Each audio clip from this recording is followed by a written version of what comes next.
Mr. President. Senator from Alabama. Thank you, Mr. President.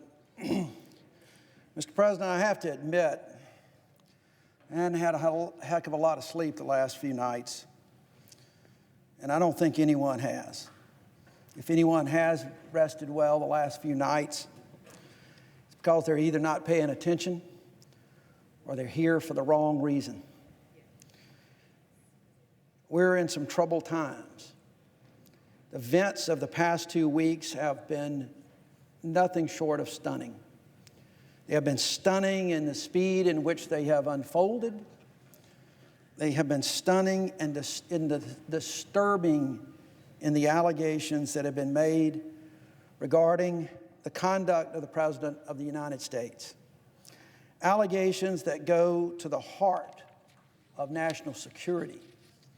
Allegations that go to the heart of whether or not the President is upholding his oath to the Constitution of the United States or abusing the power of the presidency.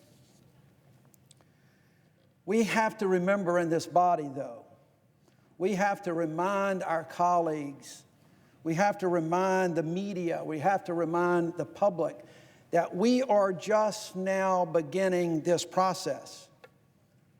The facts have not come out. We are just now beginning to see facts and determine what happened over the course of this past summer. Where things were, what happened, what was said, who said it. We have to determine the allegations, whether or not they have merit, based on facts that come out, not just reports in the media or even the allegations in a complaint. I'm a lawyer. Allegations in a complaint are just simply that. They're allegations made, but they have to be proven. But already, and the reason I rise today is that already we are seeing this becoming political. People are going to their political corners. The partisan tribalism is taking over already. And that is unfortunate. It is a sad commentary when a process that is so rooted in the Constitution of the United States, something so fundamental to our democracy, is almost immediately cast in political terms. My colleague and friend, Senator Sass from Nebraska, used the term partisan tribalism in this today's world that is insta-certain. No matter what you see, no matter what you read, it doesn't matter because you're going to take a side. And when we take sides, the American public immediately takes sides, and no one listens to the facts. We are called as senators, we are called as members of the House, we are called as members of this body to a much higher duty than that. A much higher duty. Our duty is to carefully analyze and review the facts. Facts, not mere allegations. Facts, not reports or leaks. Facts, not what some political talking head on the television says their opinion might be. Our duty is so much higher than that. We have seen already what appears to be very disturbing facts. We have seen a summary of a telephone call between the President of the United States and the President of Ukraine. Ukraine is a country dependent on countries like the United States. The balance of power between the United States and Ukraine is not balanced at all. We have so much more power, and in that call, that summary of that call, the President of the United States noted that to the President of Ukraine. He said, essentially, you are dependent on us. No one else helps you, but you can count on the United States of America. And by the way, I need a favor. I need a favor. I need you to do me a personal political favor. And in that conversation, he talked about not only having his personal lawyer, but also utilizing the Attorney General of the United States to help benefit that politically. Those are initially the facts, and they are very disturbing. And for anyone to say that they are not is shirking their responsibility to their constituents, to the public, to the Constitution, to the very oath that we took when we came into this body. But again, it is but one piece of a puzzle. We've now also seen the contents of the so-called whistleblower complaint. Whistleblower is a term of art. Whistleblowers are just simply somebody that's come forward, but they're given the name whistleblower because they're given legal protections. What these people are that come forward with this are concerned citizens of the United States. And a concerned citizen of the United States saw something happening that disturbed him so much that he felt compelled to bring it to someone's attention. Documented fairly well, but again, these facts have not come out. They're just statements in an allegation in a complaint that have to be determined. I have been asked over and over by the media in the last 2 days, do you support the House doing this? And do you support impeachment? Do you support this or that? My comment is always the same. I want to know the facts. It doesn't matter to me what the House of Representatives and their prerogative call their processes. I want to know the facts. The American people deserve to know the facts. This body deserves to know the facts, whether or not anything comes over from the House of Representatives. We deserve to know whether or not the president is abusing his office. We deserve to know whether or not he is placing our national security at risk. Because remember, Ukraine is under threat from Russia every day. Every day. They are looking over their shoulder. And that puts us at risk as well. So we have got to make sure that we are deliberate, that we move forward with a process that is deliberate, that we owe it to the American people to be deliberate, to be somber, to be making sure that we know the facts before we make our judgments. It doesn't matter what side of the aisle you're on.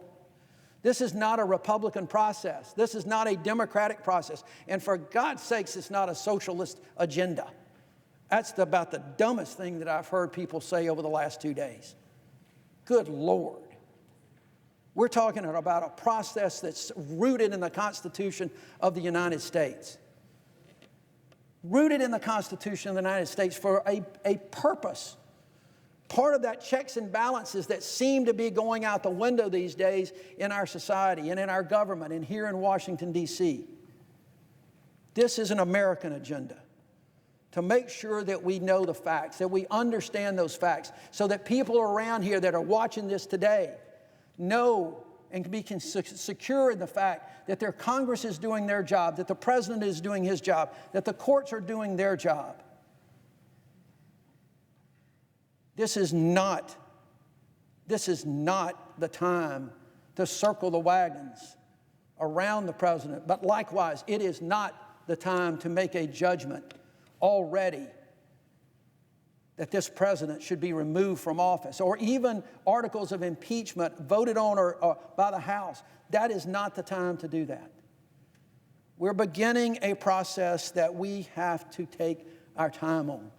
I say that knowing that when we say take our time, we just need to be deliberate, but we need to move. This is not something that needs to drag through. This is not something that the American public needs to be drugged through over the course of too long a period of time.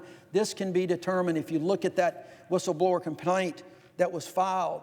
This is something that should easily be able to be done in a relatively short period of time if the administration will cooperate. And if we get that, instead of the stonewalling that we've seen in the past, cooperate with us.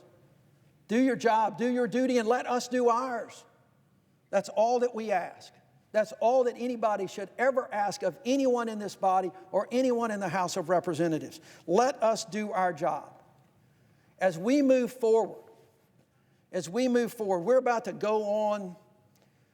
We're about to leave this place for a couple of weeks. The House is leaving, although they may still do a little work. We're going to be leaving for 2 weeks. We're going to be going back home to our states. We're going to be talking to the media. We're going to be talking to constituents. I guarantee you when I go back to Alabama, a lot of people will have already made up their mind when I go to a town hall or whatever. They're going to have made up their mind. without any facts. They're going to be making up their mind based on the media, because you know what, my friends in the media, you need to pay attention to.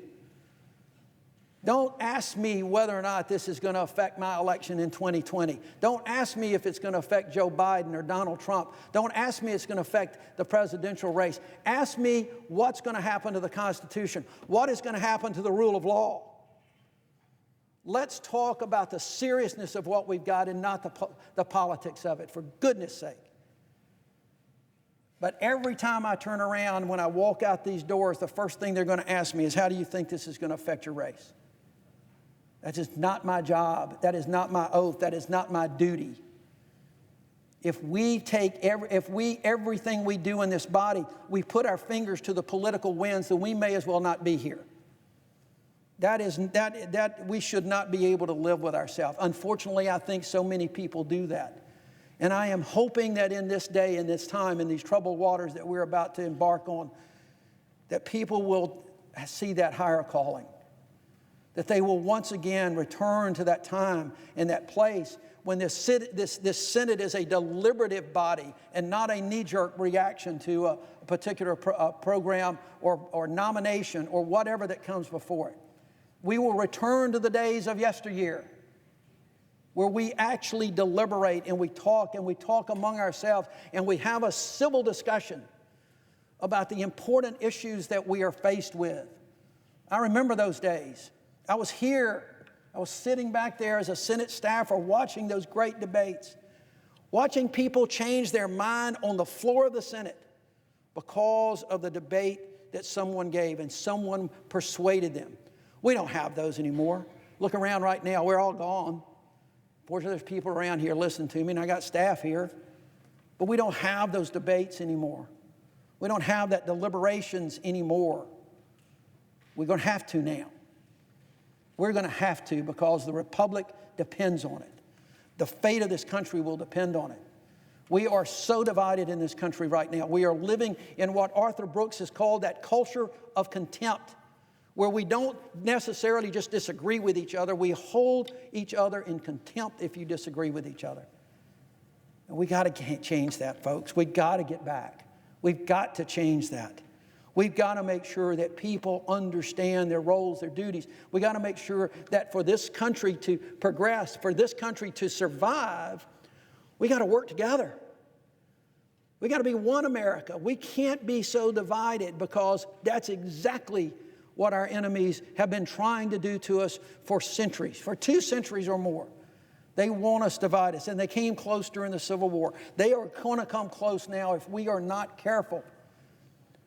If we don't stop folks on both sides of the aisle from continuing to pull us into our corners and start pulling people back to where we have these discussions, we are in trouble. I hope that all of my colleagues, as we go forward, as we go into this recess, will remember their oath.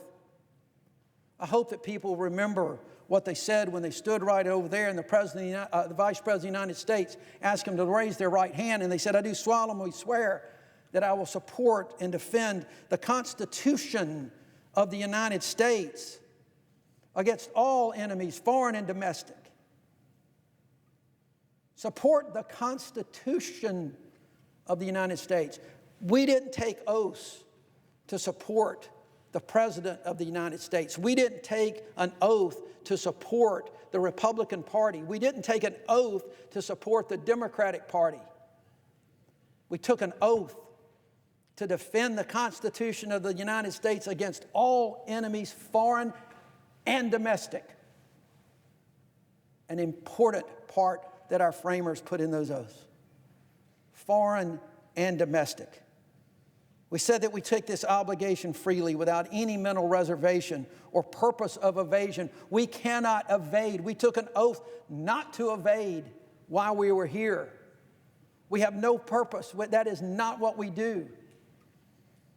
And that we will well and faithfully discharge the duties of the office of which we accepted. Our duties to discharge that office are to be fair, to be impartial, to be deliberative, not political. Our duties to this office are to our constituents to do the very best that we can in making sure that we analyze whatever is in front of us, because history will judge us. They will determine whether or not we acted with courage and convictions or whether we just simply tested the political winds, as some people are already doing. Mr. President, and often in my talks around the country, and some even here, I like to quote one of my favorite characters from literature, Atticus Finch. Atticus Finch gave an impassioned closing argument to a jury that he knew was likely not to give him the verdict that he sought. He gave out the case, he laid out a case in defense of Tom Robinson, a black man accused of raping a white woman. He gave that defense and he went through the facts, and everybody that's ever read the book, everybody that's ever watched the movie knows that Tom Robinson was innocent.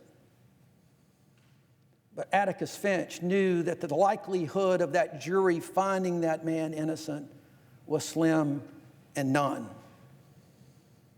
At the end of that closing argument, he talked about the solemn duty, the solemn obligation that jurors have to the system. He talked about the justice system and the courts and jurors being the great levelers of society, where the pauper or the rich man are the same in the eyes of the law.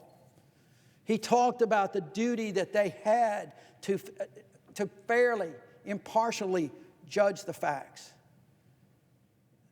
And just before he sat down, knowing, you could see it, you could feel it. If you read the book, you could feel that Atticus knew what was going to happen.